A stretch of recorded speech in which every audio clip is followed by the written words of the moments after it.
These walls that we put up to hold us back will fall down.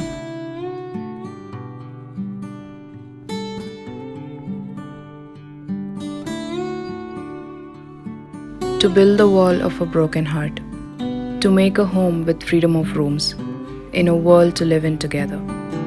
They are laid the subtle ways, the dust of quick lime, one at a time.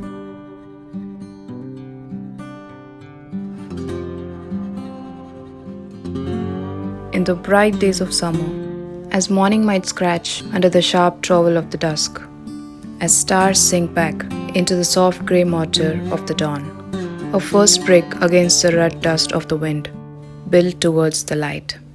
Brick after brick, we build our lives, a wall of sorts, making this one thing emerge and last.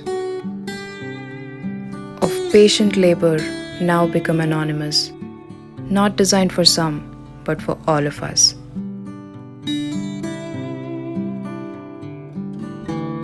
One might use them to build an impressive structure. Another might use them to throw at others. I would not know to what ends they might go. I can only hope their usefulness might long endure.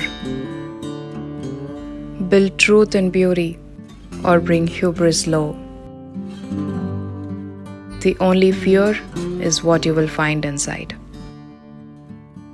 When we were young, we built our bricks as solid as we can. As one may crumble, we build another to replace. And so it goes on, until we are too old and tired to build bricks anymore. Resistance crumbled, acceptance exposed. Our lives turn to dust, ready to be blown away by the first strong wind to pass our way. And now the bricks lay in ruins, still refusing to accept that we were only trying to hide what we had inside.